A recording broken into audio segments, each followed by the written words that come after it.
Alright, do me a favor, guys, please. Please retweet and share. I want to make this very, very clear, alright? This has nothing to do with the team league or any scores associated with it.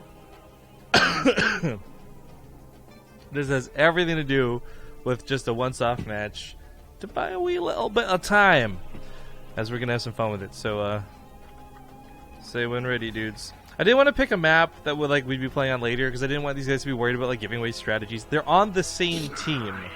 They're both playing for Team Yord in this tournament, so I didn't want to give an advantage to their opponents by seeing them play a build or something weird like that. So we picked a bit of a fun map. Fruitland is hilarious. If you guys haven't seen Fruitland, you're in for a treat.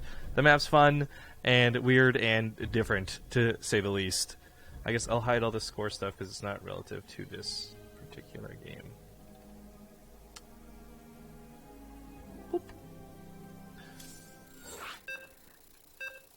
Epsilox1 just reset for 23 months as well. Says, oh, hi. Well, thank you very much, sir. And hi right back at you.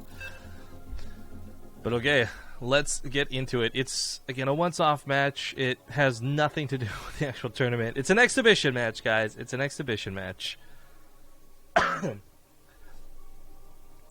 Ideally, Puck and Panda Bear Me should both be fully awake and ready to play afterwards.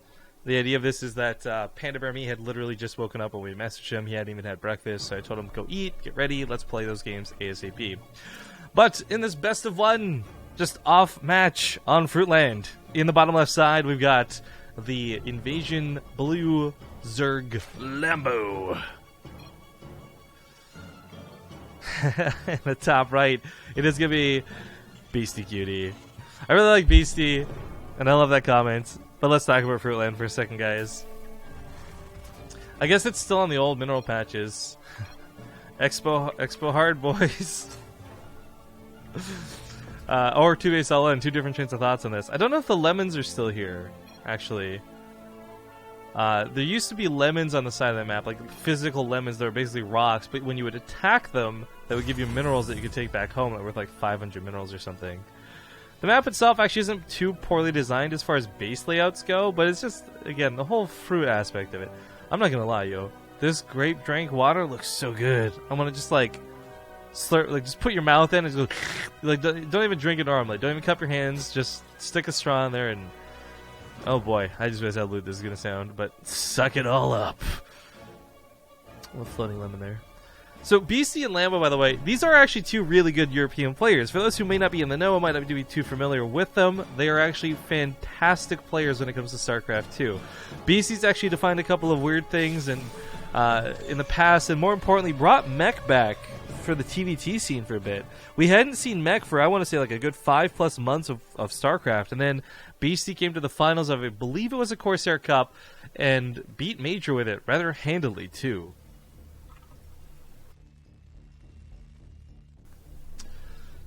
But, yeah, so this will be a fun one. Lambo's been showing better and better performances. I love talking Lambo up. I think he's a fantastic player. I think he doesn't have results to back it up, unfortunately.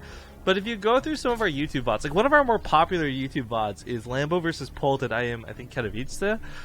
And I was talking a big game up for Lambo, because we all know who Polt was, but I wanted to sell Lambo's story and let people know, yo, this guy is awesome.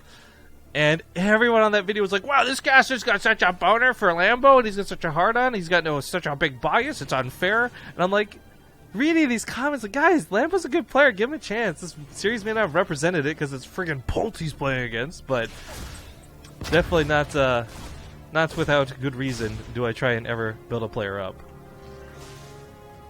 Reaper going to come towards that main from BC. Not a lot to really see, and also not a lot to really kill. Getting over to the third and confirming a third base got taken would be nice. Did he actually see that yet? No, he did not.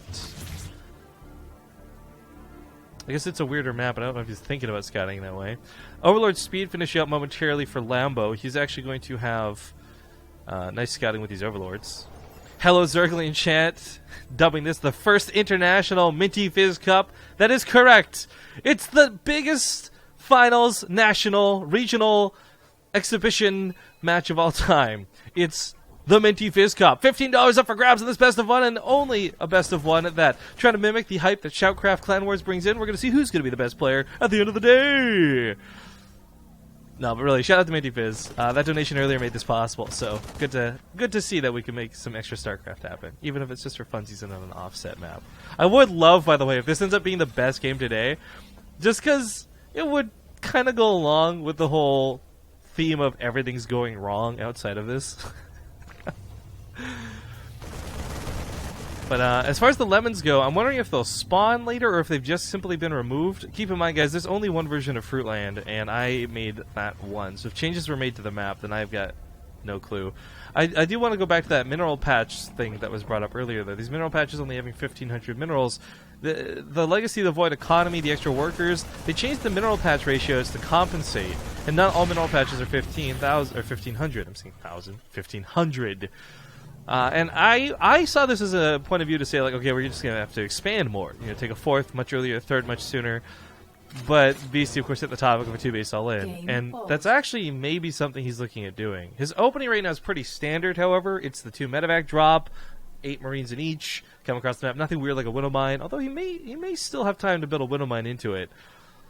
But the actual movement across the map and the attack is pretty standard for what Terran sees, and nothing that's too dangerous just yet. But there is no fast third being slapped down. Oh, I have to unpause. Oops, I forgot about this. F10, zoom. I'm not used to being referee. 99% of the time, it's Zombie Grub being the referee, because I cannot handle that responsibility of being able to control things. For example, I can slow down time. Or I can make it go really fast. I'm not gonna fuck with time, though. That's gonna piss these guys off. But this is why I don't like having the power, because now that's all I really want to do. Slow down time like super crazy during an engagement and see whose micro ends up benefiting from it. But as these guys scout along the sides of the map, if that lemon is there, it'll get revealed. I don't believe I can see it through the fog of war, even if it was spawned. But again, I don't really know, because we've cast this map like 5 times in the history of BaseTradeTV. It's a weird, silly, and fun map. Marine's going to stim forward, though. Not looking for creep. Going to run right into those Zerglings. So they're stepping all over the place. Picks up and tries to fly away. But nice attacks from the Queens on that medevac. One of them already almost dead. And for Lambo, that was some really nice focus fire. He's got 1-1 on the way. He's got a Baneling Nest coming up. But he's also got a pretty quick lair. And I'm curious what he's planning to use that for. If he's going to play Ling Baneling and mix it up with some mutas, we're seeing this actually be a more common trend now. Even though it was an older build, kind of fell off. A lot of people recognize the power of Roaches, Ravagers, watching players like Snoot and Urchio. But if this is going to be a bit old school, we'll see how it goes. Taking that 4th base pretty quick. Again, just in tow with the fact that you'll need minerals sooner than later, I suppose. One medevac heading towards the main, looking to drop. The lemon falls beneath it. And, did the Overlord see this? Yeah, the Overlord does see it. Never mind, that Overlord sees it. Let's look at the one moving. There's a Widow Mine paired up with this one. That's kind of cool, because you can do that trick where you fall back, and the Widow Mine should take out most of those Lings. Beasty's still, I think, a little bit tentative to move in on this side, so just cleaning up creep for the time being. Not a bad choice, but with the medevacs being as low as they are, even going forward to pick up the Marines is a bit dangerous, and he knows it. Lambo is intentionally focusing down the medevac and ignoring everything else. A bit old school there, too. Viking comes out, starts shooting some of the Overlords away from the map. Diocletian Zerg a little bit late to the party in chat. We talked about the lemons a little bit earlier, but wasn't there some big fruit that you could kill on this map and get extra resources? And that's what we were saying. It was around here on the sides of the map before. I guess it's since been removed. Marines dive in on this side. Medevac unfortunately goes down, but he does get a majority of the Marines out alive. He didn't pick them up with the wrong medevac, and thank God for that. This medevac has lost most of its Marines and the army, so it backs away. Widow Mine in the main's still alive. Okay. Starting to push out with a follow-up. Marines with that tank are going to be nice. A little bit late on the upgrades, but I mean, this is kind of just the way the matchup started to go now. Reaper was getting healed. I didn't realize that Reaper was still alive, but I guess he had control of the Watchtower this whole time. Liberator's going to pair up with this too. But Lambo might actually be on +2 weapons with these Banelings by the time Beasty's got that 1-1. And if that's going to be the case, those Banelings are just going to run through most of the Marines, but more importantly, the Lings will still chew through the lack of armor upgrades. Regardless, 17 Banelings finish up in just a moment, and speed is coming alongside with them. Might not be ready for this attack. I don't know. 10 seconds to go. If Lambo holds back, he'll get guaranteed hits, but he might just feel forced to go nonetheless. Beasty is pressuring on that front pretty hard. Not a hatchery, not a big necessity. I almost wonder if this would be better off losing. He's going to try and take the fight, but if he does, he's going to have to run off of creep for it.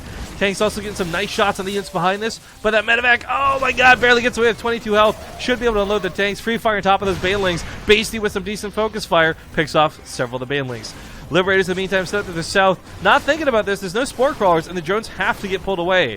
But thank god he saved this base, because now he can transfer over if he needs to.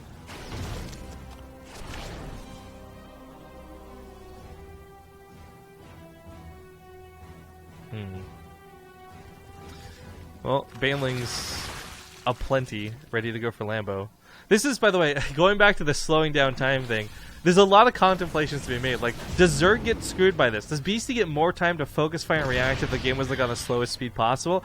I don't know. We've contemplated doing tournaments like that in the past. But the fact that we've put like $15 up for grabs for best of one, I really don't want to experiment with it here and now. Because it would be really unfair, since we do have, albeit a little bit of money on the line. Talk Trash Noob says, don't ever put Rifkin in a place of power.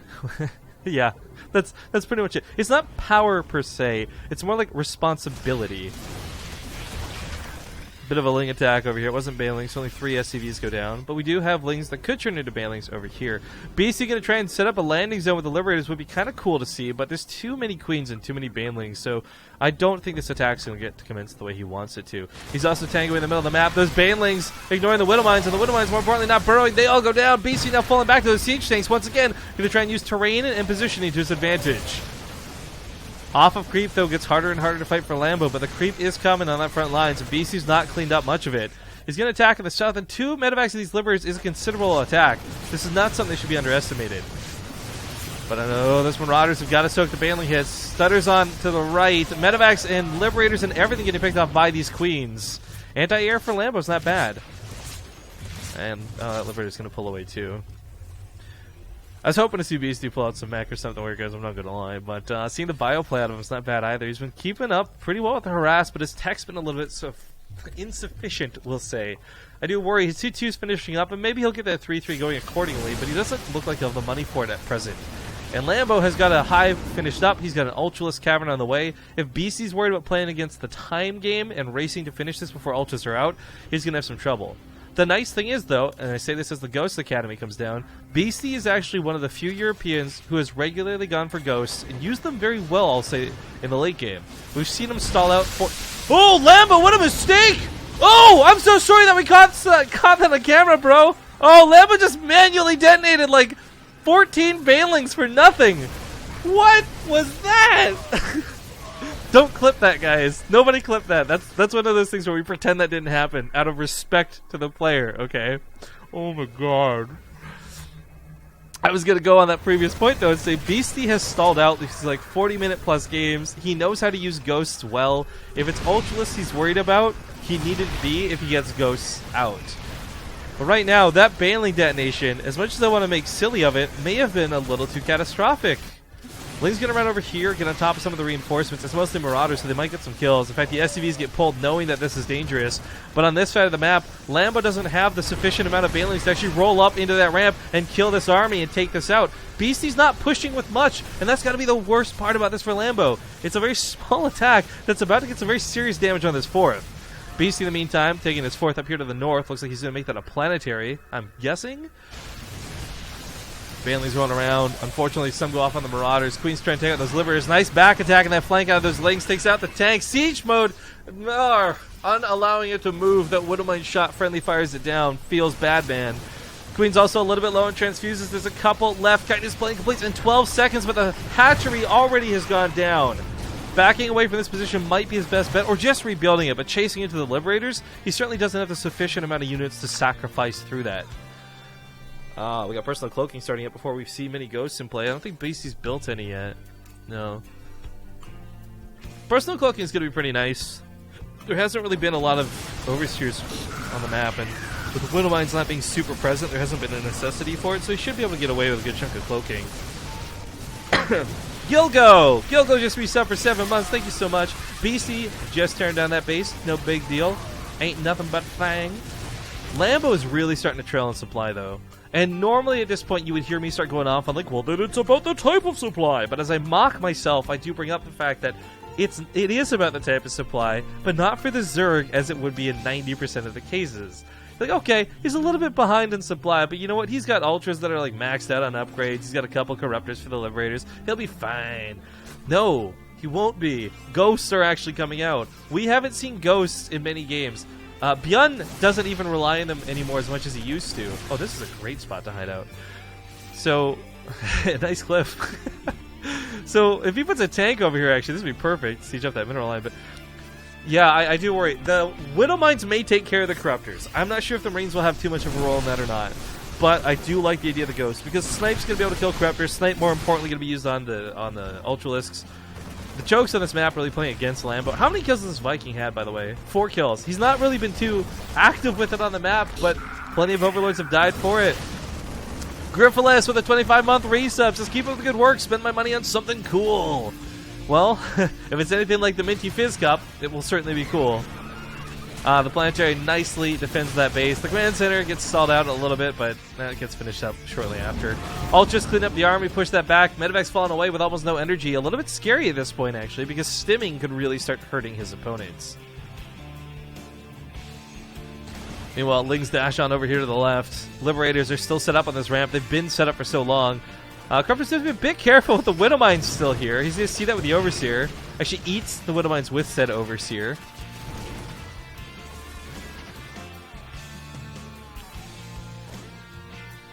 Still taking that top left. I gotta say, this is a lot more macro than I thought it would be, guys. Especially with the low mineral patches. I expected these guys to be a lot more all-in. But here we are in the late game, and it is a nice late game at that. We've even got a nuke coming out of Beastyqt. Fusion core as well. He's going to get that range for the Liberators. But boy, oh boy, I'm just going to cross my fingers and hope we see a battlecruiser at some point. How many Ultras actually on? It's not that many. I suppose 6 to the 8 Queens. There's a lot of transfuse energy on them, so they should be able to keep those Ultras alive for quite a bit of time. Even through things like Liberator Fire. But that's where the Corruptors come in. They're going to be able to focus fire down those Liberators, so the Liberators won't make it to the front lines. But Widow Mines flying off everywhere they can. Ghost sniping, Ultralist down. Only a couple make it to the front line. But as we see, pew, pew, pew, pew, pew, pew, pew, pew. I will say for Lambo, though, he evened up the army supplies, but is it going to be enough? He took out the Liberators, but he lost his Ultras. So both players losing pretty significant portions of their army. But the Ghost lived through that, despite the fact that the army supply was 80 to 80 for a short period of time. And we got a nuke coming down on top of this. Lambo's got 62 supply, I'd say a good 20 of which is in these Corruptors. And these... Oh, no. Is this a suicide pact?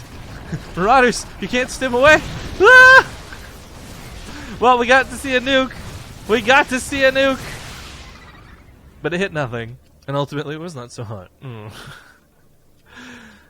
But Beastie's Ghosts are unfortunately a little bit low on energy after the attack. Medevacs included in this also don't have much, so they're going to try and heal up the few amount of Marauders in play.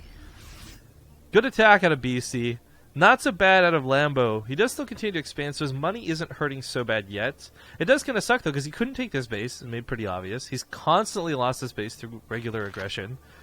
And he's not been able to stop Beastie from expanding. Planetary after planetary after planetary. This is a game, by the way, too, where we're going to minus the fact that he detonated a bunch of banelings for a second, because I do think that was a pretty big deal. Shy of that, though, Lambo's composition looks good. His macro's been on point. He's been playing this about as well as he can. Yet Beastie's still making Terran look pretty Umba. I remember, by the way, Beastie, one of his proudest moments this year was he tweeted this thing where Byun said that at the start of Legacy of the Void, Byun was looking at Beastie's replays and VODs and studying off of them. And I think that made Beastie feel very honored, as Byun is definitely one of the best players now, and maybe a little bit because of him. Can't take all the credit, obviously, but some. Widow Mine's flying, Bailey's not hitting much, Ultra's charged to that front line, but they get sniped down like nobody's business. Ghost still alive at the back line, and Marines going to be able to just fire down these Corruptors. Even though the Liberators might disappear, all the Corruptors now gone. Lambo's supply is dead. GG gets called. And the winner of the Minty Fizz National Regional Exhibitional Cup is going to be Beastyqt. But I thank both Lambo and Beastie for playing that once-off show match. A little bit of a buying exercise for either Major's Internet to come back or Chairs for Gaming to begin their matches. Panda Bear Me, are you ready? That was a good 20 minutes, 30 minutes. Panda Bear Me's had to wake up, get breakfast, all that good stuff. So hopefully he'll be around and available. I'm going to take us a commercial break, though, while we try and figure out what's going on. We'll have to do a coin flip for the server, all that good stuff. So be back in 2 minutes. Thank you, folks, kindly for joining me, and we'll see you in a couple minutes.